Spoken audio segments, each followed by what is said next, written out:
erindi fjallar úttekt og forhönnun á þráðlausum netum og við höfum þetta þannig að fyrirlesturinn hann kaflaskiptur og ég byrja því að fara í ýmis atriði sem að eru svona grunnatriði, tæknileg atriði í þessum radioparti af þráðlausum netunum og fer síðan framhald af því í úttekt og svo í forhönnun og við sjáum svona hvernig framvindan verður með þetta hjá okkur en eftir hverjum kafla hafi ég hugsað mér að hafa pláss fyrir kannski 3-4 spurningar en svo reynum kannski að halda svona aðeins svona tíma og síðan í kaffilínu og gefst líka tækifæri til að spjalla saman og eftir það förum við í fleiri mál. En sem ef tími vinnst til að þá ætla ég að fara líka svona í blálokin í það hvað að gerast í þessum heimi. Þetta alveg stanslaust í gerjun og mikið að vera. Og í sjónmáli eru sko hlutir sem að munu koma halda einu sína markaðinu næstu árum og munu eflaust svo bara bætast við í þá miklu flóru af hlutum sem við þurfum að kunna skila á sem erum að vinna við þessi fjarskiptamál. En þetta ég ætla nú að taka saman einhver ægilega langlokun það hvaðan ég kem og hvað ég búin að vera að gera en ég hef bara svona nánast bara alla mínu tíð áður en ég fór að nota rakvél þá var ég byrjaður að vinna í fjarskipti og hef nú svona mjög mikið í gegnum tíðina verið í bæði símum og símstöðum og gagnaflutningi til skiptis. Og kannski eins og þessi blessu hjól gefa til kynna þá þetta ennþá þessi samgöngumáti að fara frá A til B og það sem hefur breyst það að hraðinn náttúrulega mikið meiri í dag en það var og flækjustíðir orðið meira.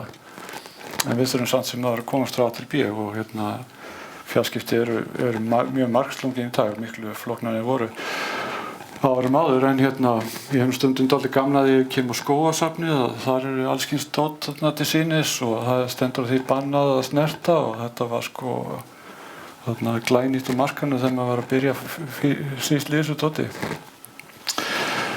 En mín afkoma svona að þráðlausu hefur verið kannski svolítið önnur heldur en hjá mörgum sem eru í þessum heimi að ég kynntist fyrst DECT símatækninni þegar ég var að vinna við stafræna símstöðvarnar. Það var 1995 sem það var og síðan Bluetooth kom 2000 þá var ég að kynna mig það. Það mjög spennandi tækni í rauninni og hún alltaf í mótun. Og strax í byrjun var hún alveg ákaflega sniðulega uppbyggð. WiMAX má segja stóri bróðir þessara þráðlausu neta sem við munum fjalla í dag eru svona dreifbýlis útgáfan af þráðlausu netunum. Ég var í Háskólanum í Reykjavík og lokaverkefni mitt þar ásamt félagi mínu var að hanna þráðlaust WiMAX net fyrir Ísafjarðardjúp. Við horfðum á Íslandskort og sögðum við sjálf okkur hvað langsamlega erfiðasti staðurinn á landinu til að veita stafræna háhraðaþjónustu og það var Ísafjarðardjúpi. Og við komum með 2 lausnir á því sem við kynntum síðan og hægt að lesa í skýrslu eða á. En WiMAX hefur svona orðið dálítið útundan í þessum bransa vegna þess að 4G og símarnir hafa rauninni náð miklu meira forskoti og útbreiðslu heldur en það. En WiMAX allan mjög flott tækni finnst mér sjálfum. Síðan allan fór ég að kynna mér þessi VLAN-mál og þráðlausu netin Wireless Local Area Network eins og þetta kallast og það ætlum við að tala í dag. Ef við skoðum bara svona rétt aðeins hvað innúrstækni í þráðlausu í núna þá það í fyrsta lagi þráðlausu netin sem við erum með núna að tala í kvöld. Þetta byggir á stöðlum sem að hafa allir tölurnar 802.11 og svo bókstafir fram alltaf því þannig að við getum alltaf séð það á þessum bókstöfum hvar í þróunarferlinum viðkomandi staðall og hvernig hann passar. Þetta alþjóðleg tækni sem fengir alveg svakalega útbreiðslu og tækjafjöldin í þessum þráðlausu netum vex dag frá degi. DECT síðan stafræn innúrstækni fyrst og fremst fyrir síma en hefur miklu fjölbreyttara hlutverk í rauninni.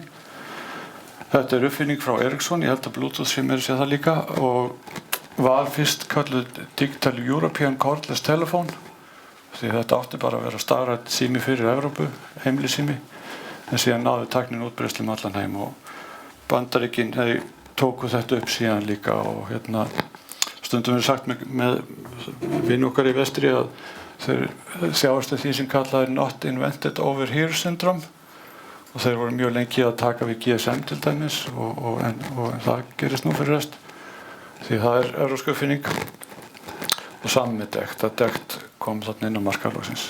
Bluetooth þarna líka sem mjög fjölhæf tækni fyrir skamdrægari not og svo NFC eða Near Field Communication sem að þið kannski hafi séð þetta tákn að þetta notað þegar verið að para saman tæki og fyrir svona stysta gerða flutningi. Tíðnirnar, þær eru þannig að farsímatíðnirnar eru leyfisskyldar og það er mjög ströng skilyrði fyrir notkun á þeim.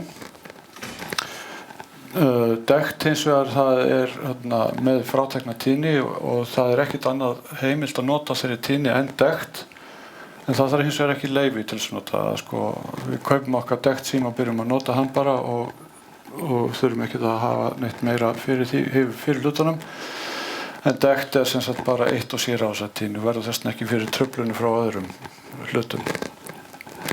Það sem er hins vegar með þráðlausu netin ásamt Bluetooth að þetta eru opnar tíðnir sem að nota fyrir meira heldur en bara þráðlausu netin. Bluetooth er á sömu tíðni bandinu og neðra þráðlausu nettíðnin og það sem sagt þarna er staðan í dag en síðan hafa svona í seinni tíð verið að sækja í sig verið annað tíðniband fyrir þráðlausu netin sem eru 5 GHz. Þetta vex með alveg svakalegum hraða og það er línuritin sýna það að vöxturinn í tækjunum núna í þráðlausa heiminum er svo gott sem lóðréttur.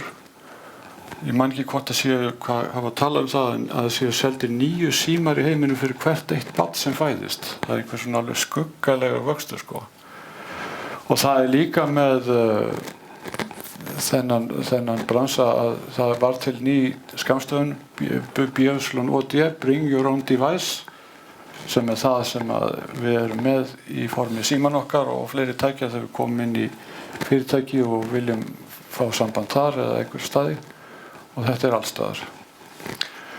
Og svo það sem líka gerist það að í staðan fyrir að tækjakosturinn sé þannig að við séum efnið í honum sjálfum þá sækjum við þetta meira og minna allt miðlægt og það sem drífur vöxtinn áfram núna sína mælingar er það að vídeó er alveg mjög fyrirferðar mikið í gagnflutningnum. Þetta er bara blá byrjunin því að nú eru heimilistæki að verða meira og minna vædd með þráðlausum eiginleika. Ég var að skoða magnar daginn, bara venjulega stereomagnara og hann er þráðlaus og það verið að segja mér frá ískap frá Samsung sem er væntanlegur. Hann er með stórum tölvuskjá á hurðinni og þráðlaus. Svo ég var ekki til þess að þá við fengjum bara þráðlausa brauðrist og þráðlausa steikarpönnu og ég veit ekki allt hvað.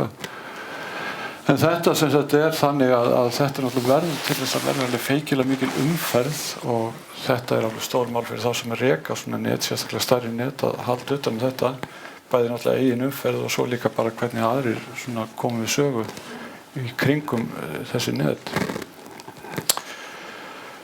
Þráðlausu netin hafa nokkrar staðla sem eru svona hérna og þessir efstu hérna B, A og G eru eldri staðlarnir. Þetta hefur vaxið bara frá fyrstu tíð í hraða, hvert tekur við öðru og N staðallinn er allsráðandi núna að þau tæki sem við erum með í dag eru öll N tæki. Þau geta verið hvort sem er á 2,4 með 5 GHz. Og AC staðallinn sem er nokkuð nýri, hann er eingöngu fyrir 5 GHz. Það sem við þurfum að hafa í huga líka varðandi hraðan í þessu, að fræðilegur hraði getur verið feikilega hár, en raunverulegur hraði í notkun hann er mikið minni og stundum bara talað um það að hraðinn sé bara helmingurinn af því sem er uppgefið í tölum. Við kaupum einhver tæki og stendur þetta sé svo og svo hraðvirkt en það er nánast ekki hægt að ná þeim hraða nefnum bara einhverjar rannsóknarstöðvastæður. N-staðallinn hans sem sagt nota sérstaklega mótun sem er kallur OFDM að svona mannamáli þýðir nú það að hún er mjög þoling gagnvart endurkasti og svona erfiðari aðstæðum að hún er mikið betri heldur en eldri aðferðir Og þetta það sem við notum í líka WiMAX til dæmis notar á FDM og 4G held ég var rétt með notar á FDM. En þetta semst allavega leið til þess að ná bæði góðum hraða og geta unnið vel við erfiðar aðstæður. Þetta endtæknin sem getur unnið hvort sem á 2,4 eða 5 GHz bandinu og nota það sem kallað MIMO-loftnet, ég kem aðeins inn á það eftir, og spatial-strauma. Og það hægt að stilla þessar græjur oft á tíðum á annarkvæmt 20 eða 40 MHz bandbreidd og það þýðir það að með 40 MHz þá getur komist á meiri hraða heldur en ef við fyrir með 20 MHz. Og fræðilegur hraðinn hann ansi hár en hann kannski ekki víst að mjög margir sjáu nokkuð til þessar tölur í raunveruleikanum. AC-staðallinn hann semst nýrri, hann eingöngu 5 GHz á bandinu og hann nota það sem kallaði MIMO, ég kem aðeins inn á það. En það hægt að stilla þessar bandbreiddina þar alveg frá 20 upp í 160 MHz bandbreidd og það það sem gengur undir nafninu Wave 2, það þessi bandbreiðasta útgáfan af AC-staðlinum. Í staðlinum alveg gert ráð fyrir alveg svaka miklu hraða en það á kostnað þess að leggja undir sig mikla bandbreidd þannig að það gæti komið niður á þjónustunni að vera að beita því mjög mikið og við sjáum til hvernig það fer. Það sem merkurinn málsins í þessum 2,4 GHz hluta þjónustunnar það að við erum bara í rauninni með 3 rásir. Við erum með allir þessi tæki, þessi þúsundir og þúsundir af tækjum og fjöldan allan í netum og við erum bara með 3 rásir. Rás 1, rás 6 og rás 11. Í rauninni þetta gildi fyrir eldri útgáfuna af þessum netum. Í OFDM gætum við í rauninni holað þetta niður í 4 rásir. En það samt sem að bara gengi út frá þess að ég var að nota rás 1, 6 og 11 að það alltaf sömt. Og þar liggur vandinn að við höfum bæði mjög fáar rásir og líka það að þetta að lenda kortan í öðru inn á heimilum og milli fyrirtækja og innan fyrirtækja jafnvel. Og ef við förum að beita því að stilla græðurnar okkar á 40 MHz bandbreidd sem hægt, þá fækkum við rásunum bara sem því nemur. Aðrir komast ekki að. 5 GHz hins vegar eru vænlegri kostur því þar úr fleiri rásum að spila. Það mismunandi eftir löndum hvað eru margar rásir en þetta það sem við höfum í Evrópu frá síma staðlastofnunni Evrópsku og þá höfum við þessar rásir ef við notum 20 MHz þá höfum við þetta safn af rásum og þið sjá hvað gerist ef við förum að beita því að hafa meiri bandbreidd fyrir þessar græjur okkar þá förum við að ganga á rásafjöldan og þið sjá hvað gerist að við sitjum upp með það í 160 MHz bandbreiddinni í AC-staðlinum og við höfum allt í einu bara 2 rásir í staðinn fyrir allan að fjölda og ég hef verið að sjá núna AC-græjur stiltar á 80 MHz bandbreidd og það náttúrulega gæti náttúrulega orðið til þess að það verði bara rásaskortur þarna líkt við 2,4 eða þetta verður almennt svoleiðis. Svo þetta allavega flokkanir í nokkur bönd. Þetta græna bara það sem grunnurinn að þessu og þetta DFS partur ég kem inn á það hvað það En það misjafnt eftir löndum hvað hægt að nota af þessum rásum en þetta allavega evrópski hlutin. Þetta og síðan líka styrkirnir líka að það verður að takmarka líka aflið sem þessar græjur nota til þess að þetta sé ekki flæðandi allt. Það drægir tiltölulega skemmri leiðir og á 2,4 GHz þá hámarkshraðinn samkvæmt evrópskum reglum 20 hámarksafli ætli að segja 100 mW sem að þýðir 20 decibel og fyrir 5 GHz þá eru tvenns konar flokkar á þessu. Það annars vegar 23 decibela flokkurinn sem þessi græni sem var á töflunni undan og síðan það sem kallaði samband 2 sem að leyfir ekki eins mikið styrk. En þar fylgir líka tvennt í þessum efri flokki sem Transmission Power Control. Þegar þið sjá þessa skammstöfun, hún þýðir það að ef græjur verða að vara við það að aðrir sé að nota sömu rás, þá sjálfkrafa skrúa niður í aflinu svo þau sé ekki að lenda hvort og öðru í sínum sendingum. Og síðan DFS sem Dynamic Frequency Selection, það líka skylda að hafa í þessum græjum því að veðurradarar hafa verið að nota þetta tíðniband og þráðlausu netin mega fara inn á 5 GHz eins og framalega sem að búnaðurinn í þeim þannig að hann skynji það að veðurradar fyrir í gang og skipti strax rás til að lenda ekki hún í honum. Það eru allskyns svona hlutir í gangi sem að fara af stað þarna í samtíð þess að tíðni útlutun. Síðan þetta sem kallaði MIMO og spatial straumar, að MIMO þýðir multiple in, multiple out, það þýðir það að í rauninni að græðurnar geta haft fleiri en eitt loftnet og það gert í tvennum tilgangi, annars vegar til þess að dreifa þess að sendingunni verður bara betra og þolnara gagnvart umhverfinu að hafa fleiri loftnet og svo líka það að með fleiri loftnetu þá getum við líka auki hraðan. Það hvert ef við höfum fleiri en eitt gagnastraum. Þegar spatial stream það að við skiptum sendingurum á fleiri en eitt loftnet til að bæta afkastinu hraðan. Þannig að mjög misjafnt hvað þessi notendatæki ráða við. Ég reikna til dæmis með því að símar séu öllu jöfnu ekkert sérstaklega vel loftnetum búnir og ég fór að ganna inn á vefinu á Lenovo í kvöld þess að athuga hvað tölva mín væri með og hún með 2 loftnet. Við getum séð það í tech-spekkunum allan þar hvaða loftnet eru í tölvunni.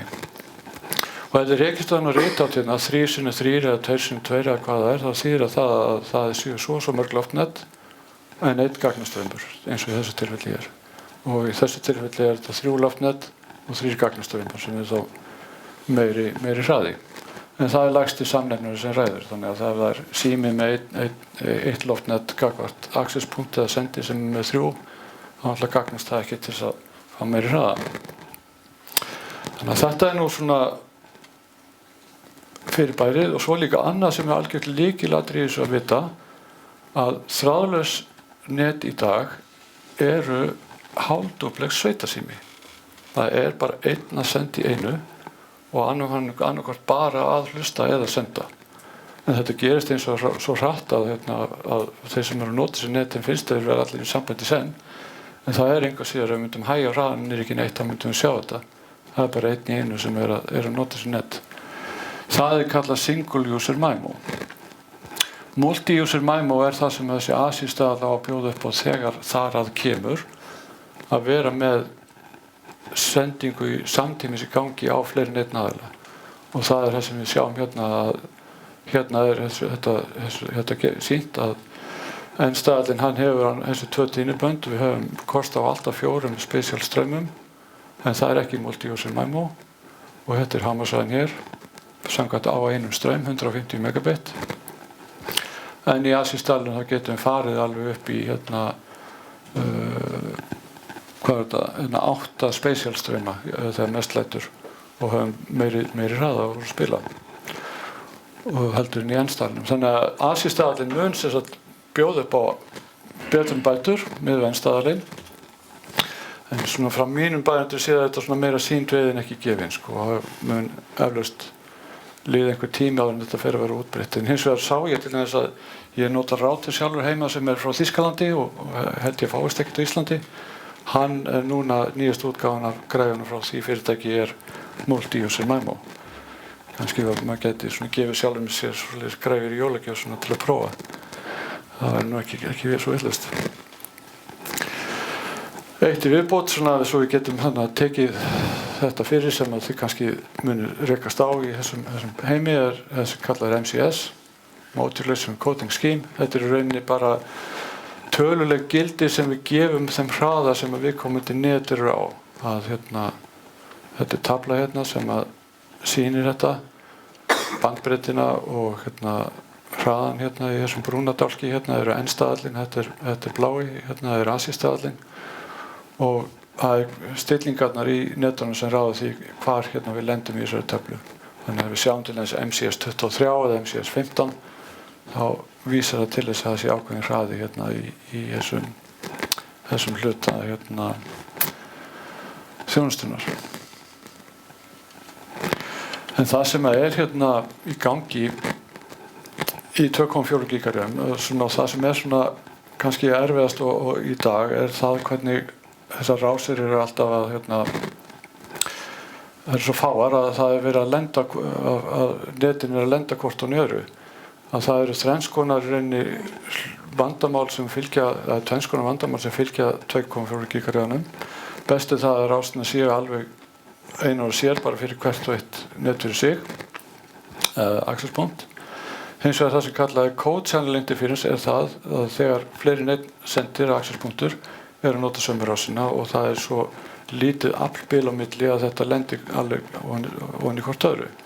Út af þessari sveitasíma lógík í netunum þá virkar þetta þannig að hérna til dæmis eru 5 access-punktar að nota rás 1 og þessi hérna 2 þeir falla svo nálægt hvor öðrum í styrk og það næsta örugt að ef það eru umferð í gangi á þeim báðum að þeir munu hafa áhrif hvor á annan. Því þetta virkar þannig að sko allir heyri öllum og ef til dæmis verið að senda á einum access-punkti og þá verða notendurnir á hinum access-punktinum og sömu rásinni að bíða þá til röðin kemur á þeim. Þannig ef við værum með til dæmis blokka sem alveg mígrútur af íbúðum með sömu rásina og einhver einn að torrenta, þá gætu bara aðrir þurft að bara bíða meðan að þá til röðin kemur á þeim. Svo sjáum við að hér eru þessar rásir sko í notkun og það hérna til dæmis á rás 11 eru líka nokkrir saman, það svona mest styst bil hérna á milli. Þessi er greinilega klárlega sterkastur rás 6. En hitt og andamáli sem líka, það það sem kallað adjacent channel. Það það að ef að græðunum stilta þannig að þær ekki á rás 1, 6 eða 11, heldur einhverstað þarna inn á milli og þá skarast þær inn á hina rásna sem fyrir eru. Þessi gæi, þessi access-punktur hann stiltur á 40 MHz bandbreidd, þessi litlu eru 20 og hann skarast inn á þennan hér og þennan Þannig að ef það eru umferð í gangi hér og þeir heyra í þessum en þeir heyra ekki hvað hann að gera, þeir heyra þetta bara sem hávaða.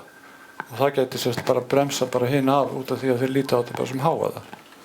Þannig að Og þetta eitt af því sem við sjáum til dæmis þessar myndir eru fengnar úr þessu forriti sem ég ætla að sýna ykkur seinna í kvöld, að við getum með þessari rófgreiningu eða spektrumanalýsu, þá getum við séð sko svona fyrirbæri í netunum sem við erum að skoða. Og síðast af öllu með það að með hærri tínunum þá er netið skammdragari að fara í gegnum föst efni dregur mikið úr aflinu og það þarf ekki meira sér til neitt svona neina veggi eða neitt annað slíkt, heldur getur þetta bara verið í sjónlínu sem að afli falli þar hratt og það stundum talað svokallað free space path loss sem bara hreinlega afltapi sem verður bara í opnu rými þegar þetta fer einhverja lengri leiðir. Og við sjáum það líka í íslensku húsum sem eru svona rammgerðir veggir og burðarveggir að þar fellur þetta mjög hratt í gegnum þá. 2,4 gigareiðin eru betri að því leitun að fara svona gegnum erfiðari húsbúnað en 5 gigareiðin falla dálítið hratt þannig í gegn. Lausnin sem sagt svo að staðsetja þessa access-punkta eða senda hana mjög víða en galdurinn bara hvar á að gera það. Þá þetta einhverstað fyrir séð eða höfum við einhver græjur í það að sjá fyrir hvernig við ætlum að veita þessa þjónustu eða látum við bara einhverja tilviljun ráða með þetta. Við komum inn í svona sal, ég hugsa að hér væri bara fínn staður, kannski annar hér. Já. Ég veit að húsum með ákveðnu tímabili þá sett sko grágrýti og það virkaðist bara eins og bara stáplata. Já, það, ok. Já, ég hef ekki séð þannig vegg sjálfur. En ég var í hús. Já, ok. Ég allan kom í hús í Hafnarfirði og þar var Arinn og hann alveg stiflaði allt sko. Sem dæmi. Já, það sko, ég held að væri kannski bara verðugt rannsóknarefni fyrir einhvern sem að klára skóla að bara gera bara lokaverkefni í þessu. Bara kortleggja bara íslensk hús út frá radíói. Þá getum við séð það að hús sem voru steypt 1955 hefði sér svona og svo framvegis sko. Það væri ábyggilega gagnlegt. En já, ok, þá erum við búin með fyrsta partinn af þessu, kannski einhverja spurningar svona svona hennan fyrsta hluta. Talaðu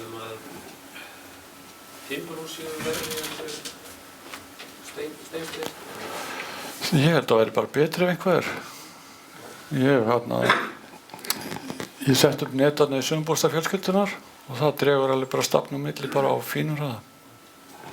Og gifsveggir og þessi léttari veggir, þetta leipir ágætlega í gegnum sig. Það eru þessi steyptu massífu veggir sem að stoppa meira. Einar, hún talar rásirnar, fjöldi rása og ljósa þessi partílíka. Hver munurinn á því að vera með færri rásir í kakvarðinu? Það er spurning líka það. Hvað vinnum við með að vera með fleiri rásir?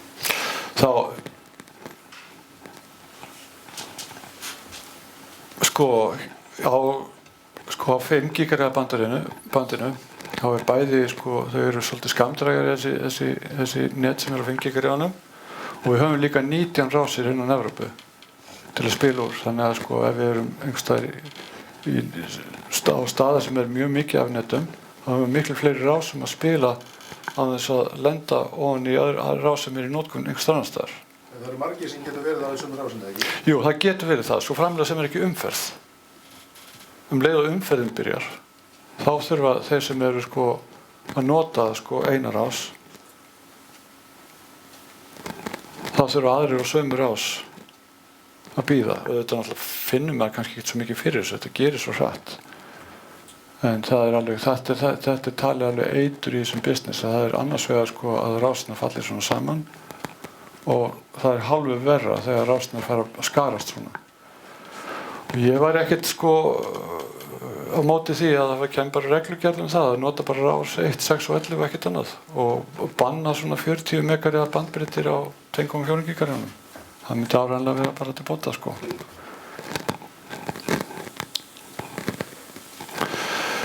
En þegar við komum að þessum hluta sem er nú svona megin máli hjá okkur í kvöld sem eru úttektirnar, þá er þetta texti sem er fengið frá Cisco sem er það á þá leið að það er best að gera það þannig að þegar er búið að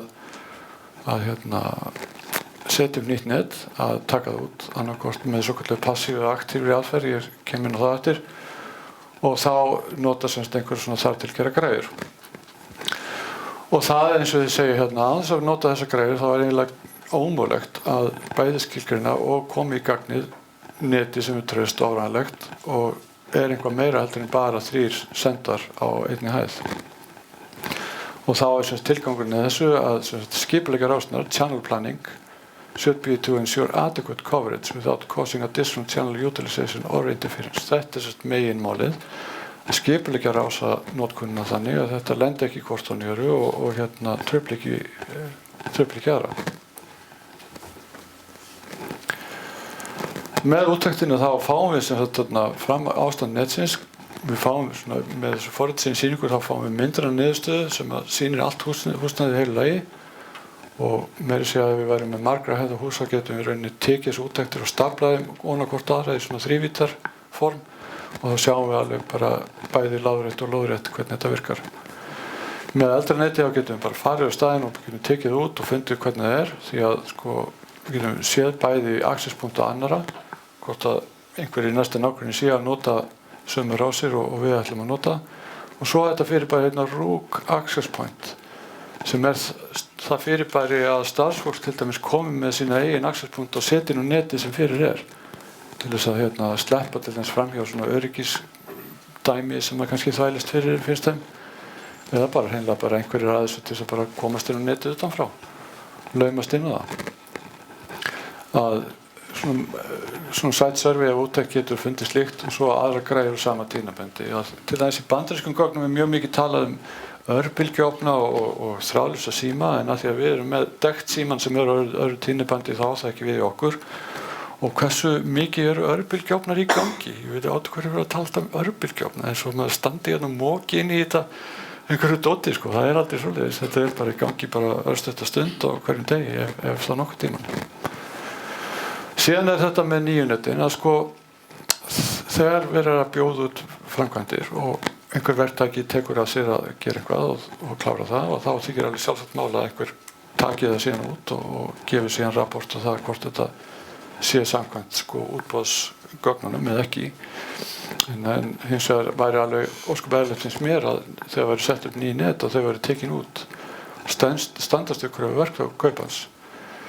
Að ég þurfti nú ekki að fara lengra bara niður í vinnu að var sett upp nýtt net þar og það stóð í gögnunum að þetta net myndi standast að það veri hægt að tala í gegnum, það veri svona websími.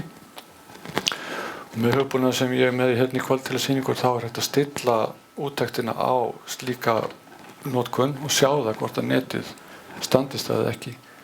Og þar af leiðandi er náttúrulega hægt að sannreyna það hvort þetta sé samkvæmt því sem að bjóðandinn sagði í sínum gögnum.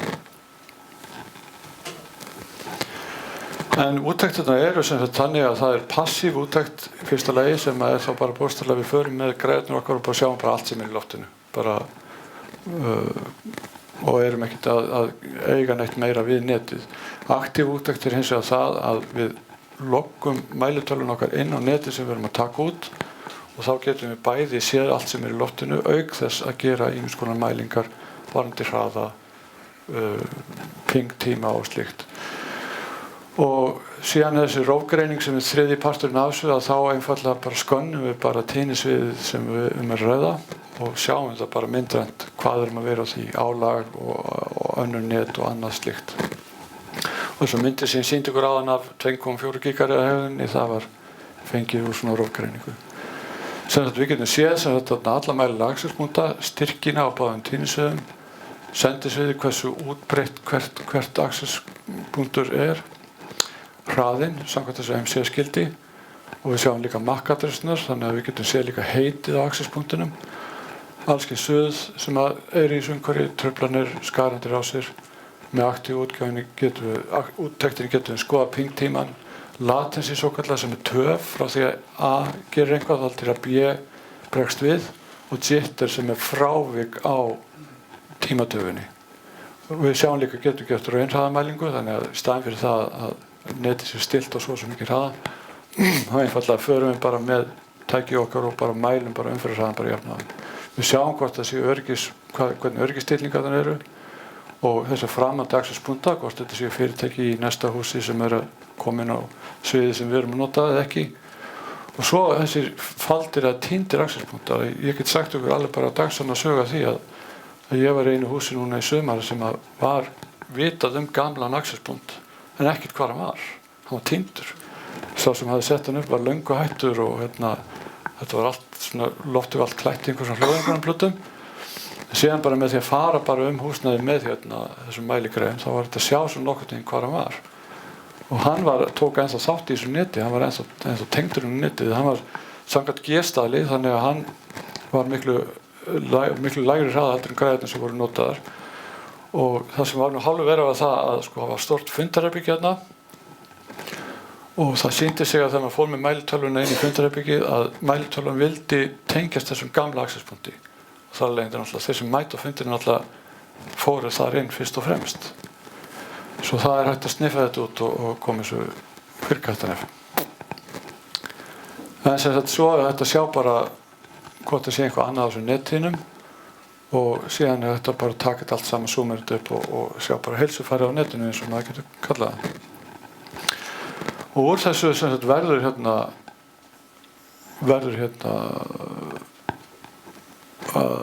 svona skýrsla sem við getum gert og við notum það sem kallar outside-in aðferð við að mæla þetta.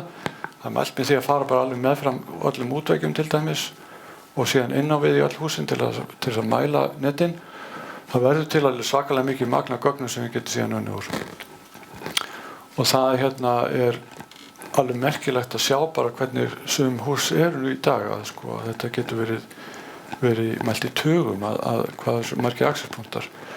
Ég fór í eitt hús í vor þar sem voru 36 akselspunktar að skipta með þessu 3 rásum á 2,4 gigahertz. Yndislegt. Ég sagði við þetta fólk bara slökkvið á 2,4. Þetta er ónýtt. Bara hættið að nota þetta.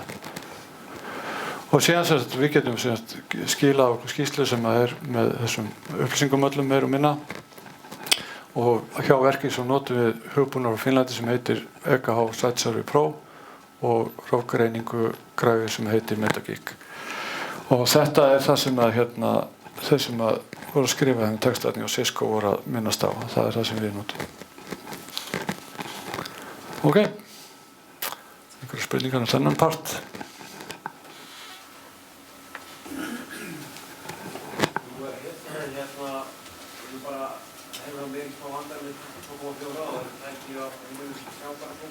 Já.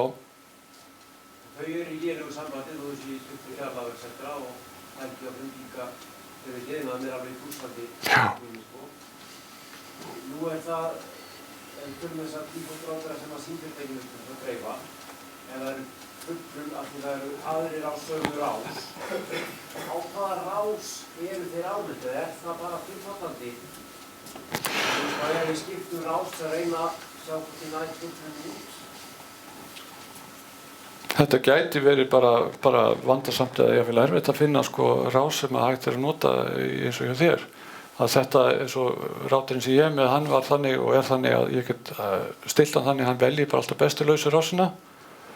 En þessi net svo dýnamísk að þetta græjur koma og fara og það alltaf verið að breyta og mér sýndist þessi rátur minn, hann var ekkert að gera þetta bara einu sinni. Hann bara ákvaði í byrjun, það var endurreistur að kveikta honum hvað rásin ætlaði að nota og hélt sig við það. Og já, það nefnilega tilfellega það að það eru bara ýmsar græjur ennþá á bara 2,4 gigaröðum. Það er svona high-end og betri símar, þeir eru það sem kallað dual band, þeir eru bæði 2,4 og 5. Svo áttur móti aðrir svona ódýrari símar eins og til þessi J5 síming frá Samsung sem er svona, kostar 30 skall, hann er bara 2,4.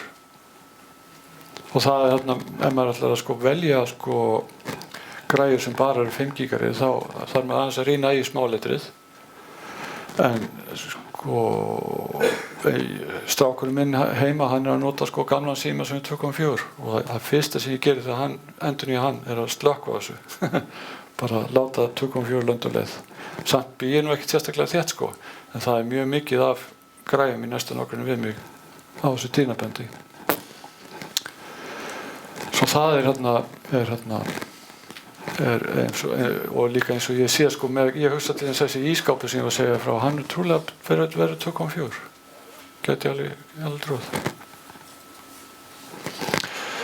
Sendist ykkur á 5 gig?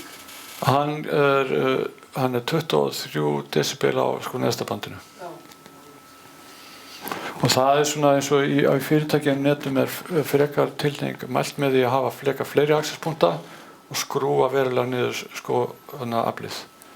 Því að búnaðir eins og símar þeir þurfa að trekkja sig upp í afli til að ná í fjarlægar accesspunkta og gengur þar leiðandi á rafmagnið í þeim. Þegar við tökum út neta þá fáum við meðal annars það sem við kallum hitamynd. Ég fór nú ekki langt til að finna þetta. Þetta er bara hæðin niður í vinnu. Hérna þetta græna svæði það sem að styrkurinn er góður og svo verður eftir því sem að lengra dregur frá accesspunkturinn sem er hér, þá verður þetta daufara og fer út í það að vera svona grátt eða komið niður fyrir viðmiðunarmörk. Hvernig bara meita accesspunkturinn? Hvernig bara meita? Já, þeir voru reynda tveir en þetta er bara mynd af öðrum þeirra vegna þess að hinn reyndist bílaður. Gráa svæðir vegna þess að sá sem átti að þjóna þessu netinu hérna megin frá, hann var bilaður. Og það kom ekki fram fyrir við gerum þessu úttekt að hann var bilaður. Eftirlitskerfið gaf ekkert neina vísbendingu að vera neitt nokkuð að. Hvað myndi gerist þarna að væru sjálfstæðir kanalar? Já, þetta er reynda húskerfið þannig að það er alltaf að regulera sig sjálft. Og það skiptir bara rási bara eftir hvernig hlutinni breytast. Og ég reikna með því að það stendur nú til að fritt og frjálst þetta hús, þannig að það er ekki mikil utanaðkomandi áhrif. En til dæmis að það eru ljósapyrur í gangi sem eru að senda á 2,4 gigaröðunum og ýmsar svona græjur, maður sé svona ýmsar græjur og náttúrulega maður kemur með einhver svona inn og kveikir á því, þá náttúrulega verður netið sem fyrir að bregðast einhvern veginn við. Já, ég segi, hann myndi sýna það, ef það væri slengt signal vegna þess að það væri margir á sama kanal. Já, í þessum búnaði get ég það. Í þessari mynd þarna? Já, ég get sýnt ykkur eftir hvernig þetta fungerar. Þá sjáum við það bara með úttektinni hvernig þetta virkar. Sýnir þetta leiðina sem þú labbaðir? Já. Þetta græna er leiðin sem ég fór. Ég var nú að grínast með að ég var ekki búinn með 4 bjóra þegar ég fór þessa leið, En þetta svona það sem ég kalla outside-in, að maður fer svona meðfram hérna veggjónum og tekur mælingu innan við í húsið. En svo við ætlum að skoða hérna eitt dæmi sem er opinber bygging sem er mjög rammgert hús. Það er svona, hefur gengið undir nafninu svona kaldastríðsbygging þessi stíll frá 1970. Mjög þéttir burðarveggir þar og deyfingin var alveg áberandi mikil. Þetta net er svona kannski klassískt sko að því leyti að einhver tíma fyrir löngu síðan var svona ákveðið að hafa einn accesspunkt hér, kannski annað þarna. Svo bara vattið upp á sig og notendum fjölgaði og allir fóru með símana, en staðsetningin á accesspunktunum er ennþá eins og var upprunalega, en það er bara búið að endurnýja þar með nýrri græjum. En sem sagt þarna í þessu tilfelli var töluvert mikið áhrif frá blokkinni við hliðina og þar var alveg gríðarlegt magn af 2,4 GHz accesspunktum. Þannig að við skulum hérna bara kíkja á þetta. Þetta er húsnæðið. Það er þannig að þetta hérna eru opni salir hérna og hérna er semst gangur eftir húsinu og hérna eru litlar skrifstofur. Við sjáum hvernig ég þræddi þetta svona mjög vel sko. Ég var ekki búinn með mjög marga bjóra þegar ég var staddur hér sko. Þetta hefnast vel. Síðan hérna er hérna bara stigagangur hérna og svo annar opið rými hérna. Rauðu punktarnir ég setti þá inn á hérna teikninguna því að það eru sko accesspunktarnir sem fyrir eru. Við sjáum að einn er hér á ganginum, annar hérna var nefndar dálítið ofalega í hæðinni hana. Hér og hér, bara sikkur megin við þetta þennan vegg. Þannig svona dálítið skipta skoðanir það hvort að svona accesspunktar megi vera svona nálægt hvor öðrum. Það á nú víst að vera alveg í lagi en hérna, ég veit ekki hvort það sé gott að gera því að það var sko lendir náttúrulega sendingi bara onni þeim báðum. Hérna er einnig viðbót, en þið sjá að það er engin hérna accesspunktur neinstæðar hér eða hérna á ganginu. Og það skiptir sköpum í þessu tilfelli hvernig neti kom út.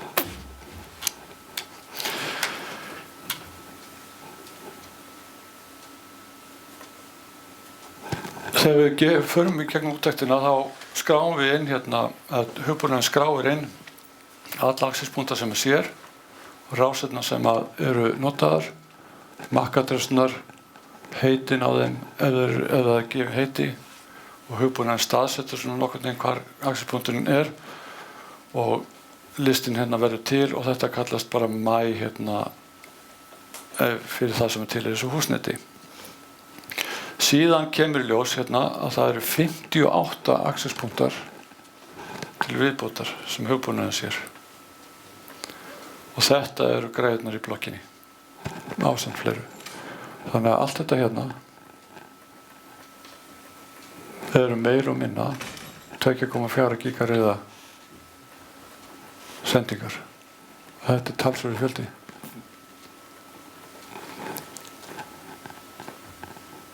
Meira segja að sér hérna að hérna, sjá hvað er þessi hérna, þetta er AC accesspunktur sem er stiltur á 80 MHz bandbreidd sem er þarna í blokkinni. Og þetta semst þarna sjáum þá eftir hvernig þetta hefur áhrif á þetta hús. Hvernig sást það stiltur á 80? Sjá það kemur hérna sko 8-merkið og stendur 80/18. Hérna er 40 MHz bandbreidd. Já.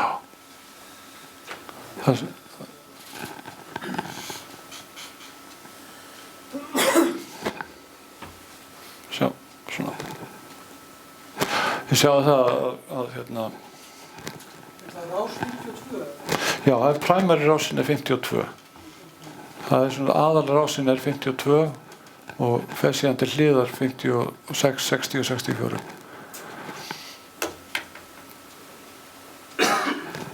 Svo getum við líka með við förum hérna yfir og sjáum það til dæmis að þessi hérna er stiltur á sko 40 MHz bandbreidd og hann er með 3 spatial strauma eins og ég kom aðeins inn á.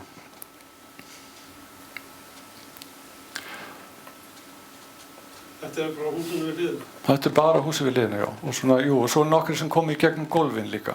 Var þetta íbúðarhúsnæði? Já, þetta var bara íbúðarblokk. Það var ábyggilega svaka gaman að nota net þar maður. Geti ímyndað mér. En sem sagt að þegar við förum í úttektina þá byrjað því að setja inn teikningar af húsinu og síðan farið sem sagt þarna meðfram útveggjanum helst. Og tölvan skráir sérst niður jafnöðum allar upplýsingar sem að framkoma og við merkjum inn á teikninguna þegar við erum á ferðinni hvar við erum stattir í það skiptið.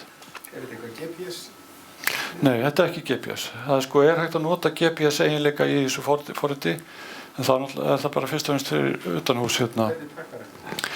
Maður gefti teikningunni. Ég er bara stattur í húsinu og smelli með músinni og þar leiðandi merki ég inn á hvar ég er stattur. Og þannig fer ég gegnum herbygginn svona eitt af öðru og skráin niður hvar við vera. En sem sagt síðan þegar við erum búin að fara í gegnum mælinguna, þá getum við fara að vinna með gögnin og meðal annars skulum við skoða það fyrsta sem er merkjastyrkurinn og þá búum við til svona hitakort og þarna fáum við heildarmynd af ástandi hússins á þessu tíðnibandi að erum við með stilt á 5 gígarriðin og það kemur ljós að þessi neðri tala eru rásirnar sem þessi accesspunktar eru að nota. Accesspunktar eru verið að nota rás 48 tvisvarsinnum, þrisvar einhver hluta vegna og síðan sem sagt eftir sem liturinn verið daufari þá erum við bara meira og minna í skugga. Við getum stilt í project og getum við farið í coverage requirement og stillum við sem sagt hvað er lágmarksstyrkurinn til þess að merkið teljast gott og það er -67 decibel hér og merkja suðlutvöldið sé aldrei verra heldur en 20 decibel. Það verður sem sagt að vera minnst 20 decibel fjarlæg frá merkinu að suðinu undirliggjandi til þess að það teljast verið lagi og getum við stilt hvað er æskilegur hraði hann sé ekki að minni en 24 decibel, nei 24 megabit. Síðan í fyrirtækjanetum gjarnan með við það að hvert og eitt notendatæki hafi aldrei færri en 2 accesspunkta í takinu í senn. Bæði út af handsali þegar við förum og tæki skipti sjálfkrafa yfir í annan accesspunkt snurðulaust, eitt tæki við öðrum. En sér líka bara upp á reksturinn að gera, eitt bílar að það sé minnst annar sem að dekki sama svæði sem að græjan er í. Og svo líka þetta með rásaskvörun að það sé aldrei meira heldur en 2 rásir sem að skarast og það sé 85 decibel í það minnsta á milli þeirra. Síðan atriði sem koma við sögu ef við ætlum að mæla pakkatapi og umferðartíman.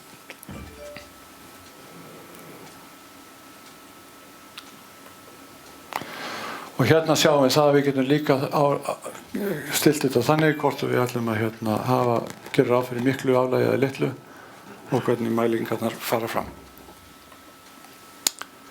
En síðan hægt að velja mismunandi hluti úr forsendunum og ég minntist á það að væri hægt að stilla voice og það er einn valkostur hér er bara Cisco Voice að ef við stillum á Cisco Voice þá gerum við alltaf kröfu til netsins og þessi útkoma hún breytist í samræmi við það. Ég var hlustur á fyrirlestur net í háskóla og gæinn þar sagði að þeir miða alltaf við voice þegar þeir eru að setja upp nýnet. Það verði að standast þá kröfu að geta borið talsímum fyrir því að það er aldrei vitan en bara eins og til þess við erum nýju vinnu erum með forrit sem heitir Skype for Business sem er netsími líka. Að nota hann á svona þráðlausu neti.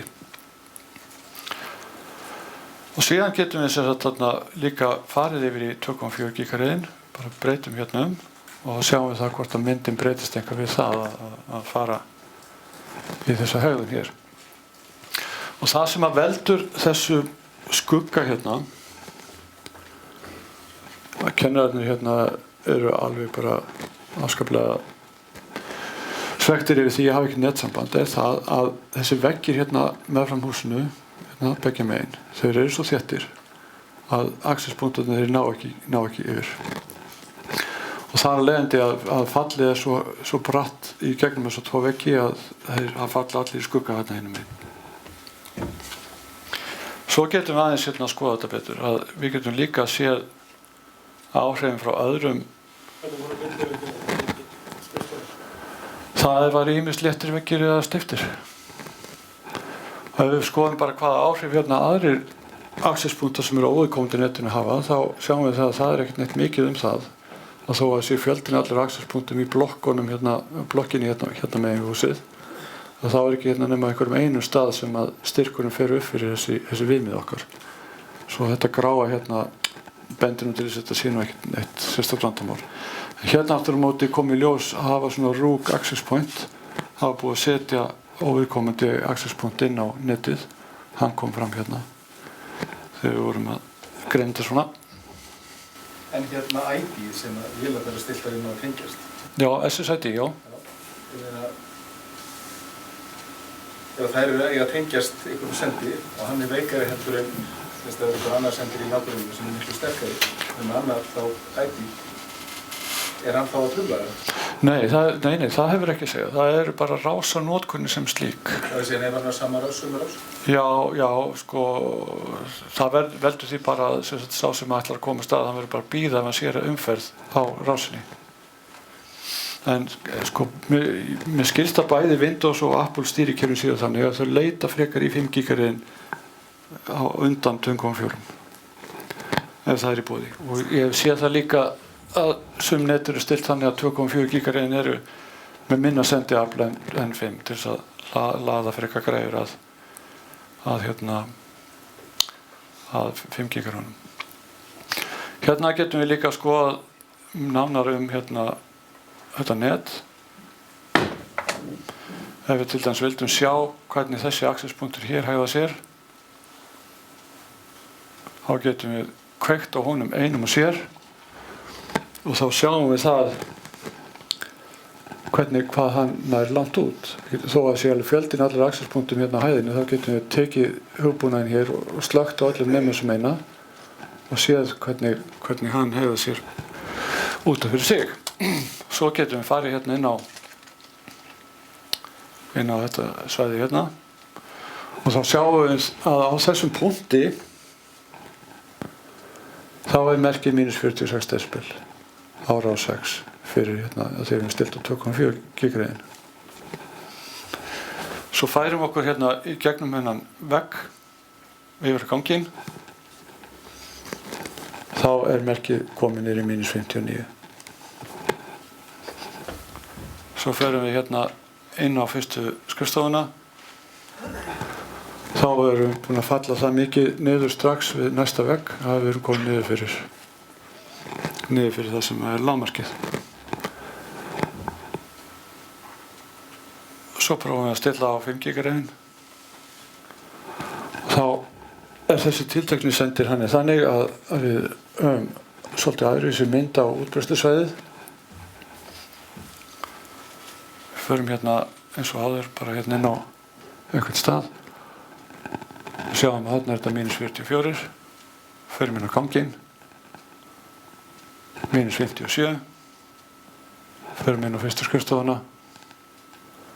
-66. Förum hingað. Komum niður í -70. Svo þetta er mjög bratt fall út af þessum veggjum.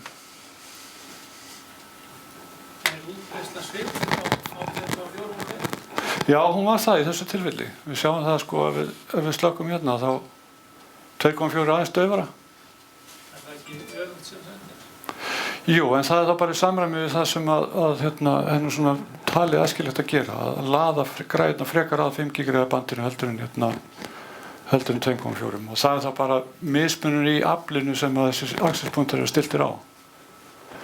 Að þeir eru bara stiltir á sko ólíkt afl eftir því hvaða tíðni verður notað. þessi sender sem að dúal? Já, hann er það. Og þegar mælingin fer fram þá einmitt skráir hugbúnaðurinn bæði rásnar 5 og 2,4 og MAC-adressuna ásamt því að sjá sko heitið á access-punktunum ef það er líka.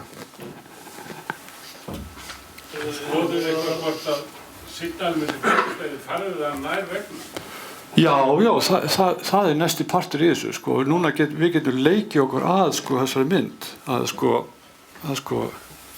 þetta er fín spurning sko. Ég ætla nú að gera það á eftir að sýna ykkur hvernig við getum svona spila með þetta. En segjum sem svo að til dæmis þessi aðili myndi segja sko get ég nota þetta net fyrir síma sko.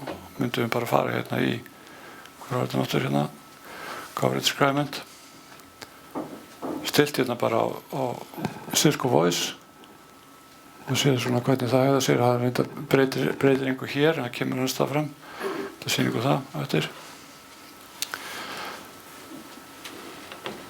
við höfum þetta aftur stilt eins og þar svona en síðan sem sagt getum við farið að þessu hvert af öðru við getum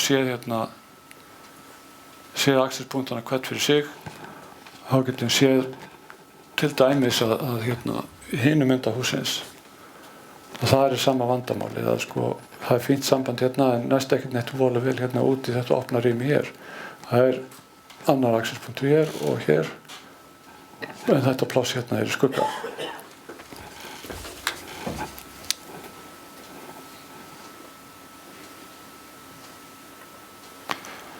og sjá Það er eina núra verða hálfleikur. já, það fyrir bara Finndu bara tíma sem passar. já, bara rétt 2-3 gott sjá hvað er þetta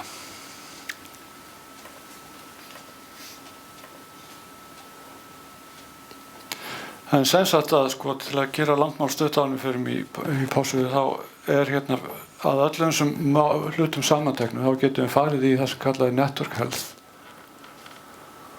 og við getum séð hvort tíðnibandi fyrir sig að þessum forsendum öllum hvort að netið standist kröfur eða ekki grænt því það standist og rautt að það fellur á því við getum prófað í 5 gigareifan líka þar er þetta svona netið sem styrir lagið sem grænt en ekki það sem rautt og þannig að við vitum út af hverju það er rautt en síðan getum við farið í network issues og þá sjáum við nánar hvers vegna þetta net að fá einhverjum svona fallengun þannig merkjastyrkurinn alltaf orðin svo lítill við vissum það en er channel overlap kemur nefnilega ljós og svona gangur hann virkar bara eins og svona laxastíg eða svona farvegur það bara flæðir radíóið og rásnar lenda hvoran í annarri og svo AP skorturinn að er á þessu stöðum er bara einn access-punktur tiltækur en ekki 2 að lágmarki eins og á að vera getum við í þessum hluta hugbúnaðins þá getum við skoðað rásirnar hvernig þar eru og sjáum við það að við erum smellum bara að sjáum við hvernig ástandi var í þessu tiltekna herbyggi hér sjáum við að það eru 2 eða 3 access-punktar eða 4 á rás 1 einn á rás 6 og ef við smellum í myndina þá sjáum við hann á myndinni til hægri og við getum farið sjá, þetta sést nú ekki vel en lengst til hægri myndi ég sjá ef að skjárinn myndi leyfa það þannig að hvaða styrk við erum að fá koma fram rásirnar svona og við sjáum það til dæmis þessi gæi frá Vodafone hann er með stilt á 40 megarið og við fáum allskins upplýsingar þennan access-punkt sjáum við það að þetta er hraðinn sem að þessi aðili með hann er með 2 strauma og þetta er MAC-adressuna svo framvegis þannig að við myndum sjá allskins upplýsingar jafnvel óviðkomandi net ef við erum að skoða þetta á þessum basis hér.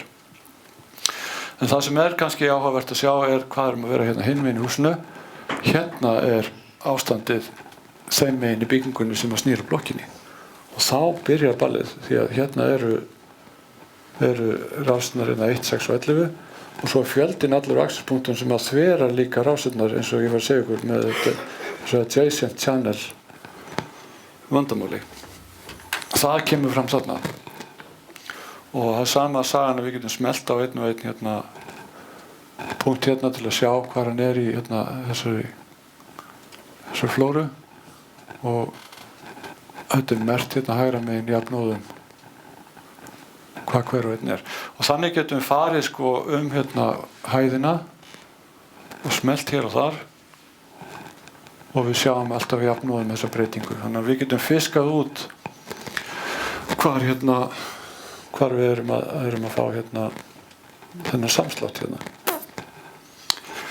og ef við viljum skoða 5 GHz bandið á þessum sama stað þá bara smellum við hérna í og þið sjáum það að ástandið töluvert mikið betra þar en samt sem áður að þá hérna verið að nota hérna eins og þessa rás hérna 3 sinnum en það alveg fullt af rásum hérna lausum. Svo hérna eitt sem með mjög bandbreiða notkun hérna á 5 GHz bandinu líka. Og við getum smelt hérna á þetta og sjáum það að þarna þessi frá Vodafone sem En segðu mér, hérna, í svona stóri blokk, þá mest af þessum kerfum sem settu upp hvað fjarskiptafyrirtækjum. Já, þetta náttúrulega allt bara símaráturar sem notað þar.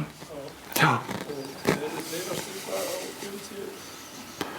40-80 MHz bandbreidd. Það stefna í þessu að Það virðist ekki vera sko, nei, ég hef ekki séð það að neins á pappír að það sé neitt það, engin tilmæli með það.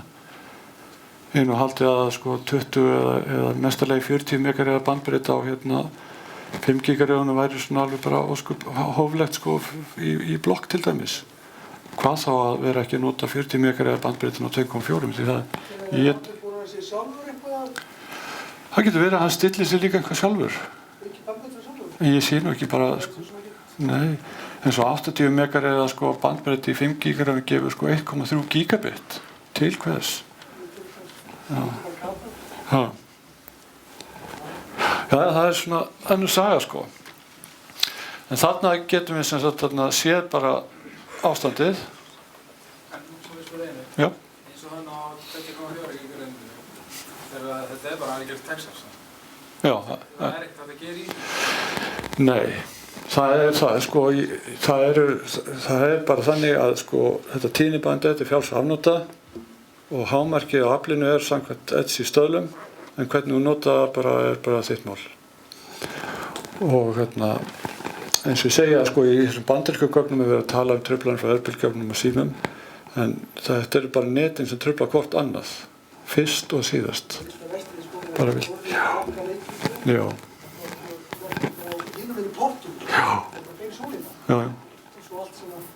Já, þetta flæður allt. Þannig að ég byggi þessari blokk og væri með græjum sem tröfluðu fyrsta aðra íbúa.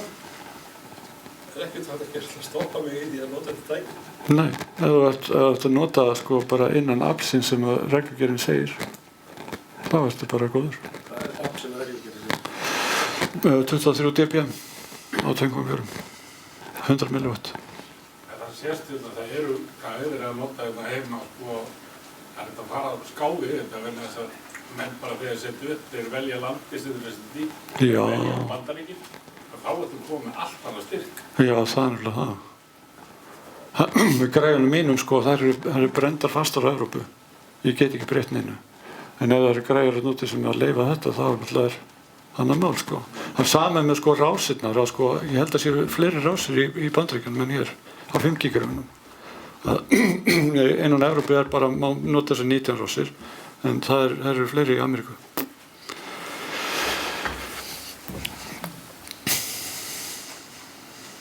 Það eru 19 rásir í Asíunni, en er ekki bara allir í Asíunni? Sko, það eru sko í 2,4 GHz eru sko 13 rásir. En bandbreiddin á sko 2,4 gigahertz fyrir þráðlausu netin segja til 1.611.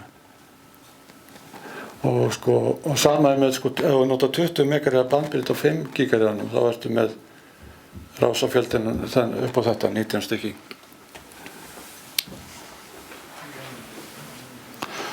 En við getum sem sagt þarna séð líka sko þetta channel overlap svo kallaða, þar sem við sjáum hvernig rásirnar skarast, og ef við stillum á 2,4 gigahertz til að byrja með, þá sjáum við það að það svona eitthvað það að rásirnar séu að skarast hérna, en alltaf þeir sem eru í skuggan alltaf sjá ekki neitt slíkt gerast, og það hérna á vissum stöðum þar sem að rásirnar eru orðnar gráar, sem eru orðnar fleiri en hérna. Svo getum við líka valið hérna sko milli hvort við sjáum code channel eingöngu, þá það svona, og ef við viljum sjá hvort það sé þetta svo kallega adjacent channel sem hérna þetta verra tilfelli, þá ekkert það að ræða sko að það sem kemur frá blokkunum hinum megin það hérna ekki að valda svona adjacent channel vandamálum, þó svo að við sjáum það ef við förum hérna út á kantinn og það verið að nota slíkt. Hugsa ef ég myndi mæla í blokkinu, þá myndi ég sjá þetta ábyggilega talsvert þetta en ekki þarna. Svo það ekki hérna vandamál. Einar, ef ekki láta skýrsluna ganga. Jú, alveg rétt. Já, hörru, alveg rétt. Hérna sko, getur kíkt á þetta, hérna er skýrsluform eða skýrslu sem við getum gert úr þessum hugbúnaði. Þannig að þetta er það sem að kaupendurnir fá, þegar verkkaupendur fá þegar búið að gera svona mælingu. Og svo hérna getum við séð líka sko hvernig hraðin er stiltur, að sko við sjáum það hvernig akselspunktarnir eru stiltir með því að fara hérna inn, og sjáum við það að hraðin er svona mikill hér, og á 5 gigahertz er sama hraðastillingar. Síðan sko við förum hérna aftur yfir í. Ég held að væri meiri munur á dreifingunni á 5 og 2,4. Já, það það stundum. Þessu húsi það munur. Já, það eiginlega engin munur þar. Nei, það rétt. Þið sjáum það hvernig, sko ég var að vera minnst á núna aðan hvernig væri með rásastillingarnar í þessu. Þessi tiltekni stjórnbúnaður, hann á nú að regulera rásnir þannig að það séu ekki hérna sko notar aftur, en hérna sjáum við rás 48, aftur rás 48, hérna 44, 48 hér, þrisvarsinnum sem sagt. Og þegar við erum búin að gera úttekt, þá getum við notað hérna þetta hérna sem kallað er hérna autoplanner, og með því að smella þannig hérna þetta hérna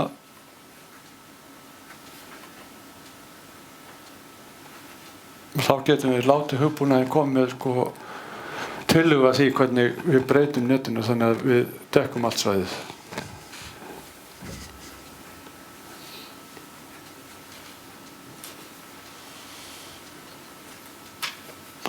Og sama hérna sko að við getum hérna smelt hérna á, og við getum optimiserað hérna sko rásanotkunina. Og þarna breytir hún sko rásunum á þessu sem fyrir er. Hérna er rás 48, en núna er hún búin að breyta hérna hinu rásunum til að minnka sem mest hérna innbyrðis áhrifin. Farðist þið til áðan? Hvað segirðu? Farðist þið til eitthvað áðan? Já, það er breyst aðeins.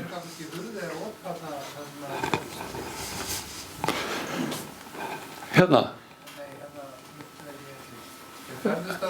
Já, ok, já. Já, þetta er alveg opni salir hérna, þessir hérna.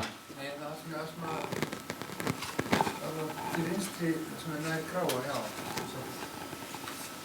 Það undir hægri.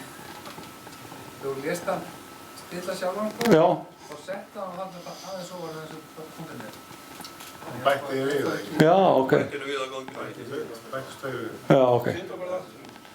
Nei, það kannski að hjálpa til. Já, sko, já, líka náttúrulega getur farið í gegnum hurðir, sko. Ég hef nú, sjá. Þannig að ekki að velta bakka greinlega í þessu. Sjá.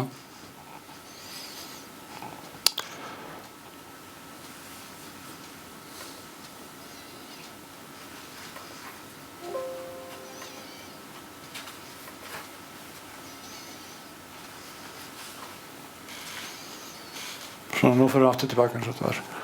Er það ekki?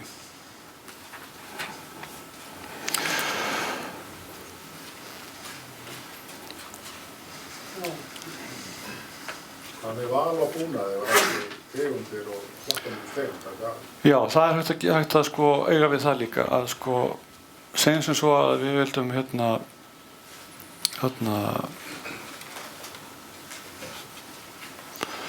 bæta einhverjum axelspunkti hérna við. Þá getum við farið hérna í þennan gaur hérna og við sjáum það hérna hægra megin, þá fæ ég val það hvaða tæki ég vil nota og það eru einhverjar hundruður af axelspunktum hérna innbyggt inn í hugbúnaðinn. Þannig að hérna get ég valið einhvern úr. Ég get valið til dæmis bara þennan hérna, segjum bara þennan hérna frá Cisco sem er hér. Svo get ég bara að prófa að staðsetja hann til dæmis hérna á ganginum.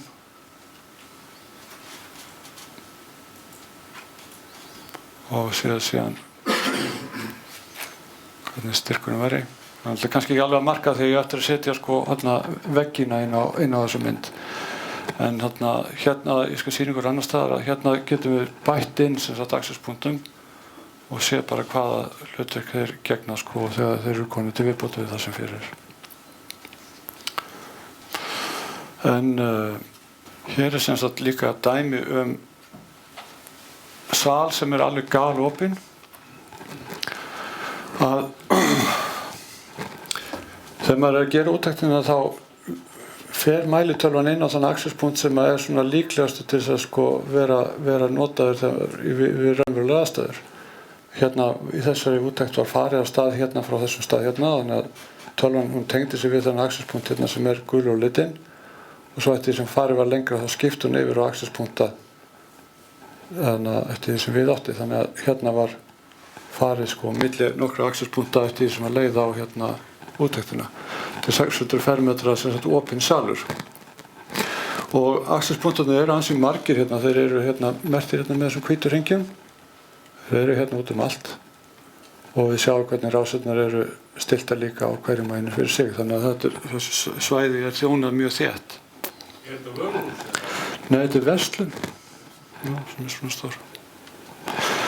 Svo aftur á móti þegar maður fór að skoða heilsufarið þá kom í ljós að á 5 GHz bandinu þá var ástandið bara ágætt og það var búið að tjúna rásirnar greinilega þannig til að það var ekki neinn skörun eða vesen. Og hérna sem séum við að reynda þetta kort af 2,4 GHz rásahegðunni og þetta lítur svona út. Aftur á móti að því að það er svo fáar rásir á 2,4 þá lendir þetta allt meira og minna í árekstri að því það er svo margir axelspunktar þarna. Þannig að meira og minna er allt saman rautt. Og ástæðan er svo að allt er hérna fjólublátt sem er það að þetta er channel overlap vandamála. Það er verið sem sagt verið að nota hérna sko sömu rásirnar svo oft aftur og aftur. Og það kemur líka fram hér. Svo aftur á móti ef að styrkurinn á heildarnetinu er skoður og jafnvel þó axelspunktarnir séu þetta margir og samt sem að hluti af verslunni hérna er í skugga. Það merkir það náði bara aldrei hérna inn þó að sko væri hérna svona þétt af axelspunktum. Svo þar að auki að sko hafa verslunni í næsta húsi sem blasta svo sterkt á den að bara það að hafa nota axelspunktin þar væri nóg til að dekka alla búðina. Þannig að þegar ég var verslunarstjóri myndi ég bara banka upp og spyrja, hey, getum við ekki bara farið inn á netið ykkar? Við þurfum ekki að reka okkar eigin net, við bara notum ykkar. Setta kannski bara einn skugginn sem er hérna hægra megin út af því að það er veggur hérna. Þannig að bara kaupa bara eitthvað net svona heimilisrottur og setja hann annað og það er bara að redda málanum. En síðan sko eru nokkrir aðrir hérna í viðbót. Þessi er hann hægra megin í húsinu. Hann er líka að koma hann inn. Þannig að þetta vandamál sko í þessu húsi er ekki bara út af því að eigin rásir að skarast svo mikið, það eru annar rásir að koma þarna inn líka. Og hérna má sjá líka á þessari mynd og næstu hvernig sko, styrkleikin er í þessum axelspunktum. Þessi hérna axelspunktur á 2,4 gigareiðum er stiltur þannig að hann dekkar svona. Þið sjáu það eru svona grafaflekkir hér og þar. Svo aftur á móti greinlega búið að breyta sko, netinu frá því ég skoðaði það síðast. Því að núna eru 5 gigareiða sko, sendingarna miklu sterkari heldur en 2,4. Þannig að þetta er sami axelspunktur en núna nær hann yfir miklu stærra svæði. Svo það er klárlega að þeir sem eru að stjórna þessu neti eru klárlega að stíla inn á það að reyna að stýra notendum inn á 5 gigareiðin. En þáttur allar hennar fjölda af axelspunktur sem er þarna í þessu húsi, hérna út allt, þá myndi þessi eini axelspunktur líklega bara duga fyrir allt gólfið. Þá væri þetta ekki sama vesinni sko. Og hérna er þetta með rásirnar að við sjáum það að þessi tindar hérna, ég held þetta sé Bluetooth, ég er ekki alveg viss, en sko með það hvernig ég þekki Bluetooth þá er það ekkert ólíklegt. Það er mjög þétta Bluetooth sendingar hérna út allt. Hérna eru sko þessar rásir hérna, þetta er hérna 3 APR hérna sem eru mjög líkir í styrk, þeir lenda hvorum í öðrum og þið sjáum það á þessu eldgosi hérna, það er dálítil umferð í gangi hérna. Sama með 6 rás 6 og rás 11. Og svo er hérna þessi framandi axelspunktur hérna, hann er með 40 megareiða bandbreidd sem er hérna þvert yfir. Svo þetta er svona eins og var að tala hérna áðan sko muninn á 2,4 og 5 að kannski þetta sé bara eitthvað svipað aðstæður. En það er líka töluvert mikið af græjum í gangi á 5 gigareiðum hérna og hérna eru 2 axelspunktur að senda á nánast á sama styrk á þessum tiltekna stað. Ok, það er svona aðeins þetta. Eitthvað sem við viljum spyrja áður en við fyrir næsta kafla. Svo náum að klára svona skikkanlega tíma. Ok. Til að hanna sko svona neta þá er þessi almennu atriði svona höfð í huga. Í fyrsta lagi að sko hanna með notkun 5 gigareiða í huga. Að í þessum fyrirlest sem ég var að hlusta á frá háskóla umhverfinu, þar er það þannig núna að axelspunktarnir eru skipt þannig að 60% þeirra eru eingöngu 5 gigareið, 40% eru 5 og 2,4 og sem sagt láta 2,4 svona víkja og þessi tiltekni aðili, háskólaaðili, hann miðar allt við Cisco Voice sem gerir svona stranga kröfur til útbreiðslunnar og hvernig netið lætur. Ákvarða útbreiðslusvæðið, sérst ámikil þéttikli axelspunktar leiðir til rásaskorinnar og ofgísin hérna kemur niður notendum. Það er einhvers staðar milli vegurinn hana. Síðan að staðsetja axelspunktar sem notendur eru. Að ekki vera að setja þetta út á gangana heldur, það sem að fólk er raunverulega með sínar græjur. Og hana líka sko hafa svona samfellt útsendingu sko á göngunum ef að nota þetta fyrir handsal, það er að segja að sko við flökkum með síman okkar og þeir skipti sjálfkrafa milli axelspunkta. Nýta burðarveiki til að endurnýta rásir, þannig að segja við bara lítum á ekki sem ókost heldur sem kost. Hafa það svona mörk og síðan hafa sendistyrkina þannig að þetta sé svona í samræmi við fjöldan á axelspunktunum, slökk á 2,4 og síðan staðfesta hönnunina með prófunum. Það sko gera stikkpröfur og til að staðfesta hvort að hönnun sé í samræmi við það sem notendur ætlað að upplifa og bera saman við áætlaðan styrk ef forritið hefur verið notað í þetta. Og síðan sem sagt þarna minnka aflið í axelspunktunum ef þeir eru mjög margir. Gera lægri hraðan óvirkan að B-staðallinn hann er víst algjört eitur gamli og hérna hann getur dregið niður í hraðanum á netinu ef hann er á sveimi. Sömuleiðis að verður mikið svona stjórnunarrammaflaumur sem fylgir því að vera með þessa lægri hraða og síðan takmarka SSID-fjöldan að hafa hann ekki of mikinn. Og þá hérna skulum við skoða aðeins hérna með forhönnuna að það sem skiptir máli eru bingaefnin og einintingarnar.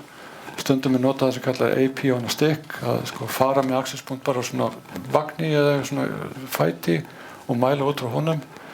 og síðan bera mælinguna saman við það sem hönnunarforritið segir. Hins vegar alltaf með hönnunarforritinu þá hægt að covera ansi mikið svæði og sjá þetta svona heildrænt, en IP-ánastekka svona stundum notað en væri kannski betra að láta þetta haldast í hendur. Síðan með hönnuninni þá fáum við teikningarnar og staðsetjum akstuspunktana og eiginleikana þeirra, og síðan að þessu lokinu, þessu skoðun og hönnunlokinu, uppsetningin og svo úttektinn til að sjá hvort þetta hafi verið eins og til ætlaðist. Og við getum ákveðið sem sagt þarna útbreiðslu þéttleikan með teikningum á húsnæðinu. Þá getum við notað ýmiss konar teikningar, en ef við notum AutoCAD þá getum við merkt layerinn í AutoCAD með tilteknum eiginleikum, þannig til dæmis að allir milliveggir væru í einu lagi, þá getum við merkt þá með ákveðinni deyfingu og svo framvegis. Og það er þannig að hvert byggingarefni hefur sín radíóeiginleika. Setjum deyfinguna og við getum líka stilt forritið eftir því hversu mikið af fólki búast við að verði þar. Að þarna á 2,4 gigarefum er hver manneskja með 3 decibela deyfingu og 5 gigarefum er hver manneskja með 5 decibela deyfingu. En ég held að Donald Trump og vinir hans séu minnst 20 decibela deyfingu. Og inn á þetta forrit getum við sett minnispunkta, kapalengdir, ljósmyndir og framvegis, og fengum svona aðeins NASA-tefinni að því að velja á mjög mörgum mismundi akstuspunktum. Eitt af því sem væri hægt að gera væri að hanna, það er kannski nokkrir mismundi akstuspunktar í boði og prófa þá bara hreinlega, sjá hvernig það virka. Og síðan getum við látið forritið annarkvort úthlutað akstuspunktum sjálfkrafa, eða þá við getum bara handstýrt í inn á teikningarnar.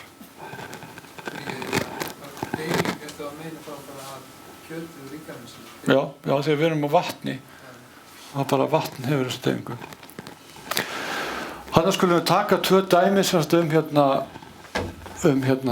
hönnun, og það var annars vegar svona skrifstofubygging og hins vegar hvernig við förum að því að fara út á hótelgang. Skulum byrja því að skoða svona hótelgang. Hérna er búið að hanna þetta þannig að það er búið að setja akstuspunktana inn í 3. hvert herbyggi, og það er gert í þeim tilgangi að fá sem mestan styrk inn á herbyggjunum sjálfum, við láta frekar ganginn mæta afgangi. Og þetta tiltekna hótelgangur er þannig að það er svona tvöfalt langsum eftir honum, og eru síðan svona önnur rými sem eru með einhverjum burðaveggjum, og þessi ferhyrndireitur hann er stigaop, þannig að það er burðaveggur þar, og það eru herbyggi sem sagt í skjóli við þennan hluta hússins. Svo skulum við slökkva þessu. Nú skulum við bæta inn akstuspunktum og get ég farið í þetta hér, og við skulum gera þetta bara svona eins og maður kannski myndi halda að margir myndi hafa þetta, að hafa kannski 3 akstuspunkta röðum eftir ganginum, og síðan getum við farið inn á hvern og eitt fyrir sig. Svo.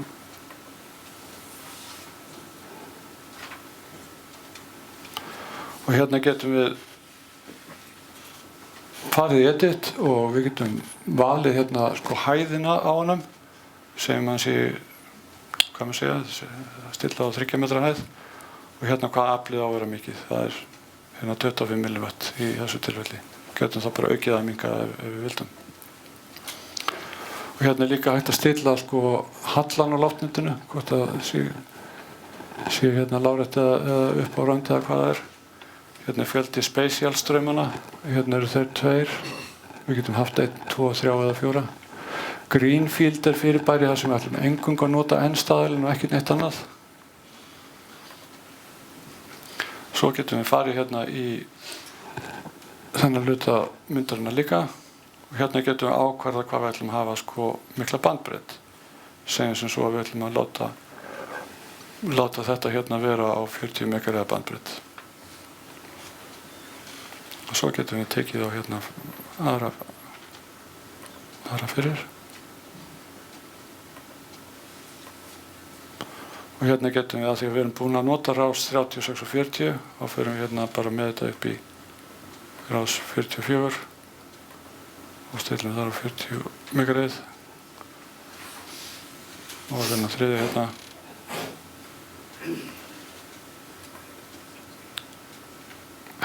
Glemdi hérna hæðinni, sko, að breyta hann bara.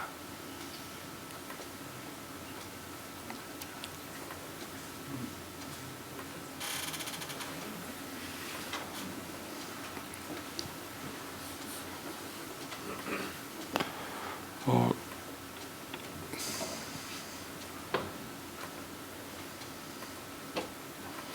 svona, þá erum við búin að bæta þessum 3 axis-punktum við hérna inn á ganginn og við skulum fara hérna bara í Selected Access Points til að velja það úr. Við skulum sjá hvernig þetta fungerar. Myndi að virka í hérna á ganginum hérna. Þessi. Þarna er þessi 3 nýju.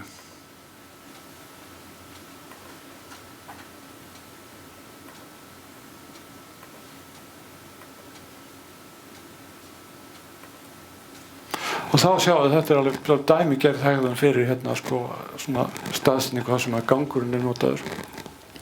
Þetta nær að vísu sko hérna til hliðana sko inn, svona verður svona eins og fiskimynstur, en þessi hérna partur til dæmis hérna hann virkar bara svona eins og hálfgerður brinnbrjótur gagnvart þessu plássi hér, þannig að þeir sem eru upp í rúmi hérna og ætla að fara á Facebook, þeir grípa í tómt.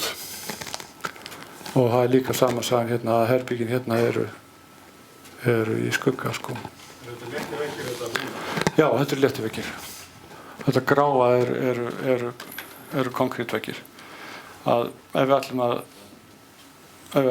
til dæmis að breyta veggjategundinni, þá getum við farið hérna forritið hér og hérna er hægt að velja sko mismunandi byggingarefni. Það er hægt að fara hérna og sko stilla hérna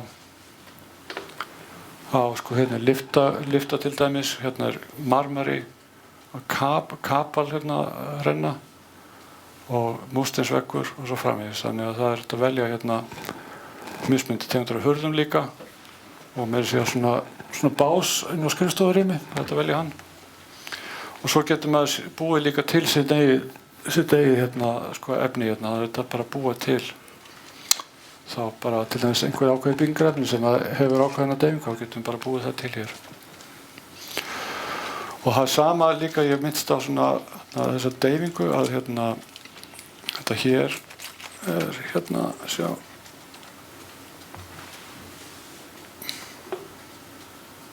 hvað er þetta nú? Hérna þetta, já. Hérna er hægt að velja sko líka hvort að við séum eitthvað ákveðna hérna sko einréttingar í húsnæðinu. Hérna er hægt að velja til að human crowd. Það er hægt að velja það hvort það sé svona fjöldi fólks þarna, eða veitingastöður, eða hillur í hérna verslun, eða rekkar í vöruskemmu. Og við getum stillt líka hver hæðin er á hverjum einu hlutur sig, þannig að hérna til dæmis í vöruhúsi getum við stillt á þetta og það er 18 decibela deyfing í rekkanum, en hérna við getum stillt síðan hvað hæðin er mikil. Og svo framvegis. Raka inn í þetta eins og í göngu eða svona? Nei, það er ekki gert ráð fyrir því. Ég hef ekki séð það. En það er vandamál, sko, það er alltaf vandamál út af deyfingu, náttúrulega í vatni, en hérna, nei, ég hef ekki séð það. En við getum sem sagt þarna séð bara áhrifin af því að staðsetja þessa nýju axis-punkta, svo getum við fært það bara til og séð bara hvernig hver og einn hérna hegða sér, þannig að sko hvernig svo sem við færum þennan hérna til að fólki sem er hérna bak við þennan vegg hérna, það kemst aldrei hérna í samband.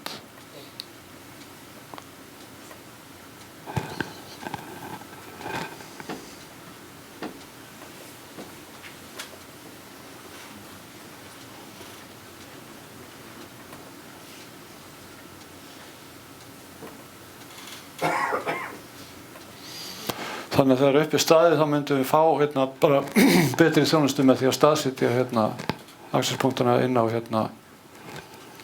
á herbyggjunum frekar heldur en út á ganginum.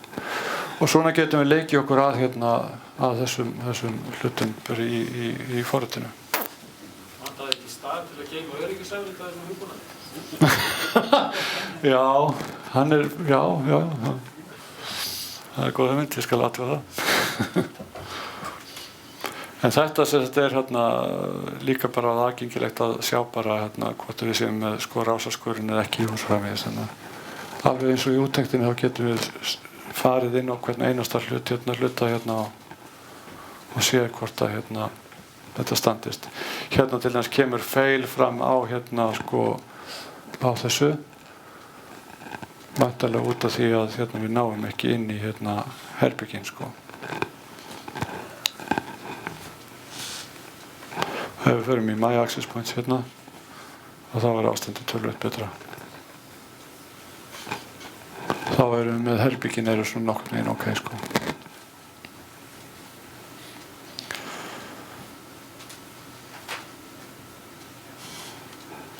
Já, heyrðu, þá ég sé að tíminn er eiginlega hlaupið frá okkur eins og eiginlega alltaf maður sýna svo margt.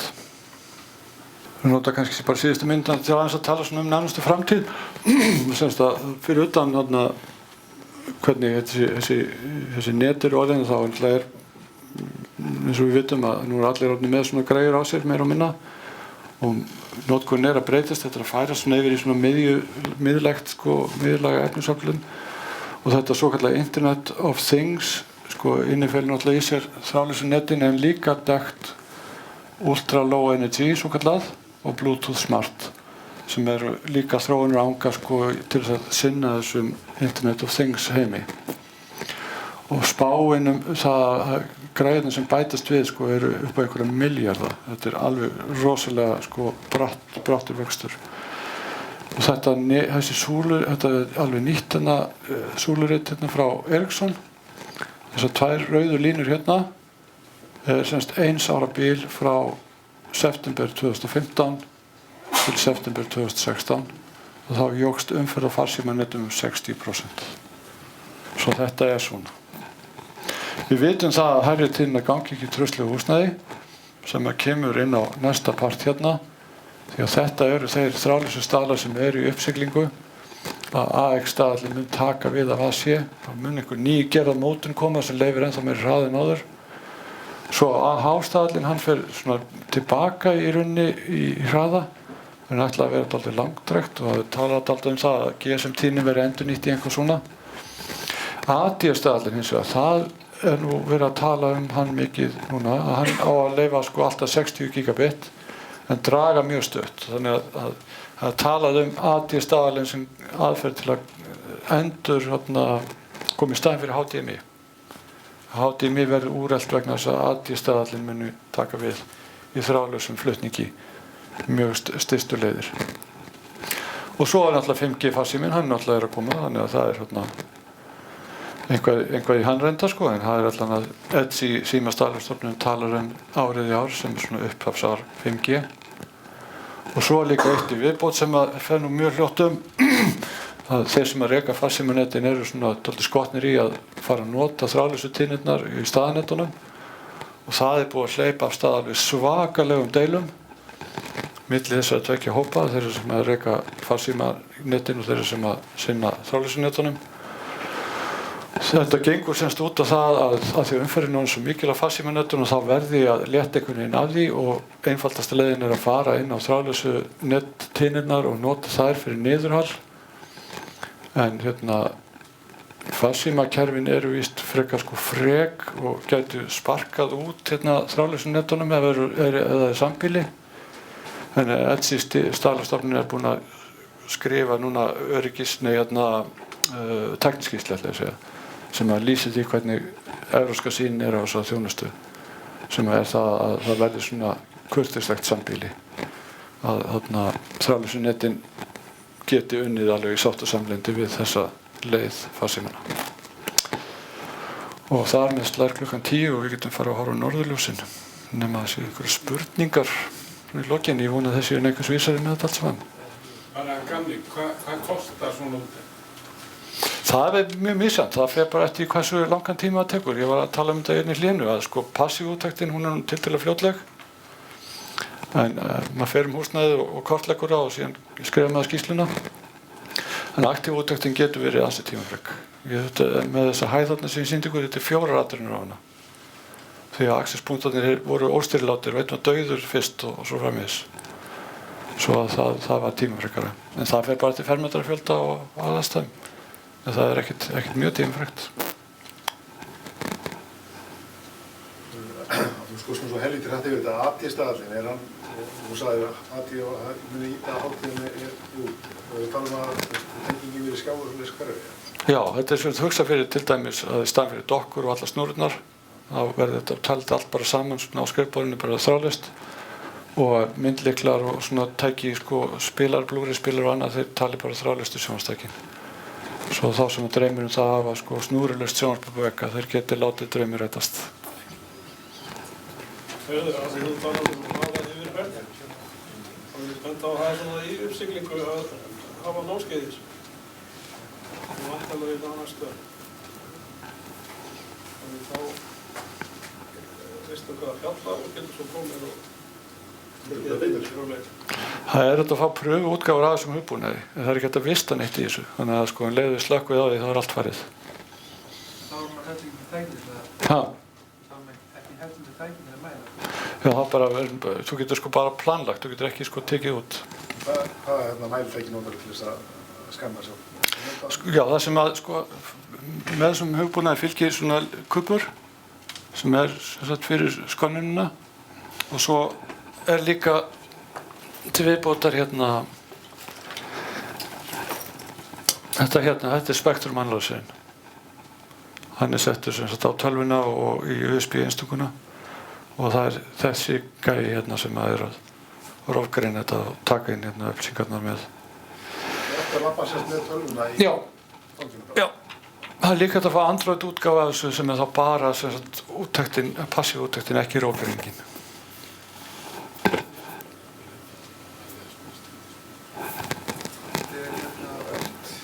Talar Asi eða þeim líka þess að algangspunkta. Já. Þú talar líka sem sagt 2,4. Já. Svolítið þess að það væri nýrðum tæki, nú er þetta oft í sömu saman. Já. Já.